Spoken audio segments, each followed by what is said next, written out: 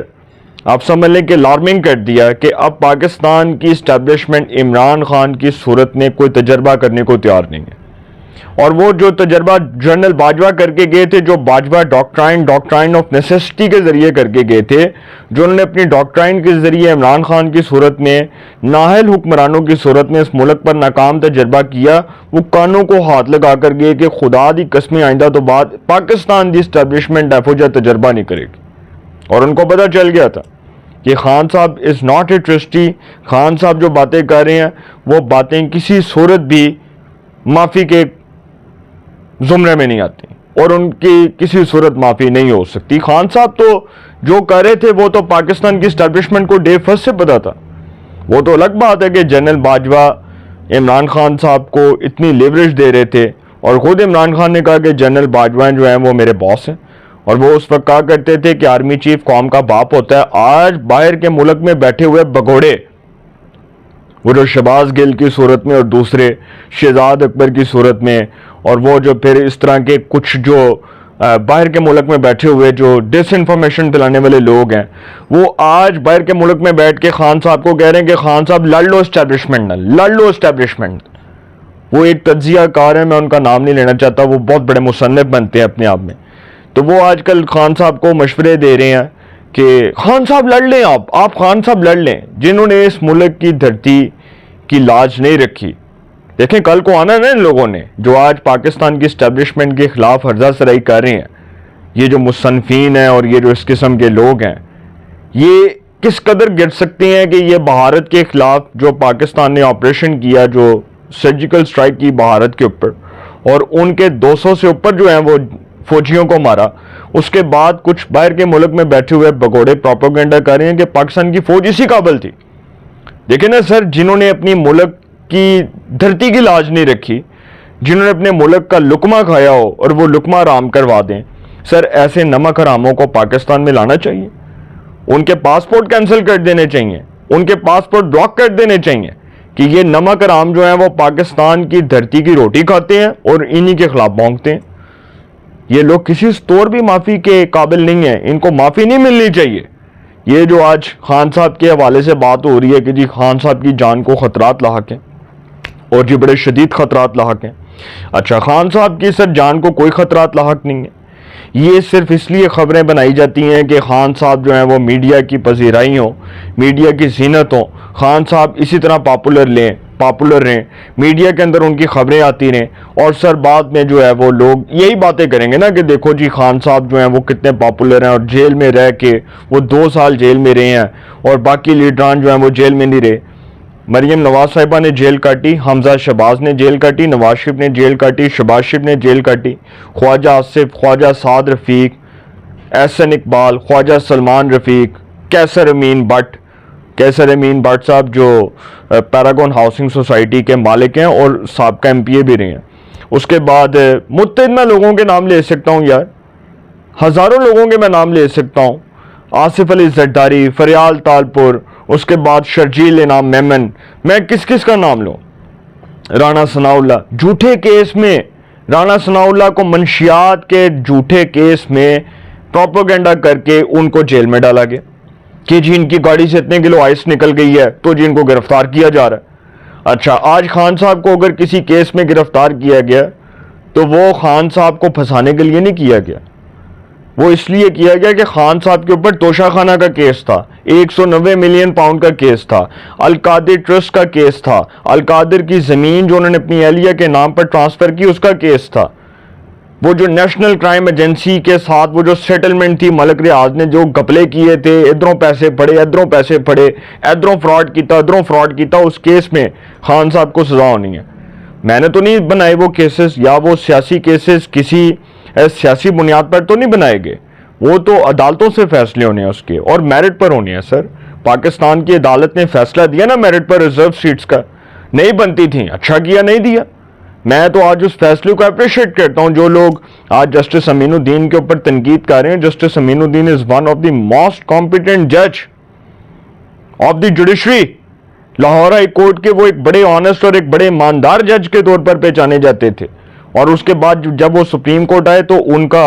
Role اور اچھا ہو گیا. بطور جج وہ کانسٹیٹیوشنل بینچ کے ہیڈ بنے, ان کو اسی 26ویں آئینی ترمیم کے تحت بننے والے کانسٹیٹیوشنل بینچ کا سربراہ بنایا گیا,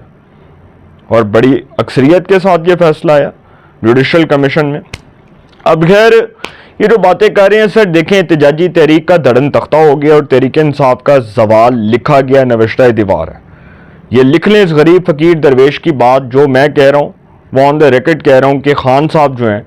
ان کی معافی کا راستہ بند ہے. ہاں اگر کوئی سمجھتا ہے کہ احتجاجی تحریک کے ذریعے وہ سڑکوں پر نکلے گا تو سر وہ شوق پورا کر لے, وہ شوق پورا کر کے بھی دیکھ لیں, وہ بھی معاملہ کٹائی میں پڑنے والا ہے. اور بڑی زبردست چھترول ہونی ہے جنہوں نے اب سڑکوں پر آنا ہے, ان کو پکڑ پکڑ کے انہوں نے پرچے دینے اگلوں نے, اور پرچے دے کے پھر ان کو تھانوں میں بند کرنا ہے. اچھا دوسری خبر یہ ہے جو بڑی امپورٹنٹ ہے, وہ جہانگیر ترین صاحب کا جو جہاز ہے وہ پیپلز پارٹی میں لینڈنگ کرنے جا رہا ہے. وہ پیپلز پارٹی میں لینڈ کرنے جا رہا ہے, اور جہانگیر ترین کسی بھی وقت پاکستان پیپلز پارٹی میں آصف علی زرداری صاحب کی قیادت پر اعتماد کا اظہار کرتے ہوئے شمولیت کا اعلان کرنے والے ہیں. اور جہانگیر ترین پاکستان کے امیر ترین شخص عمران خان کے سابقہ دوست, پاکستان کے ریچسٹ پرسن,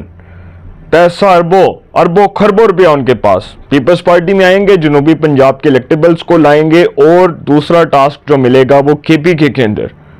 بندے توڑنے والا. اور جہانگیر ترین صاحب کی بھی جو حال ہی میں مخدوم احمد محمود سے ملاقات ہوئی ہے,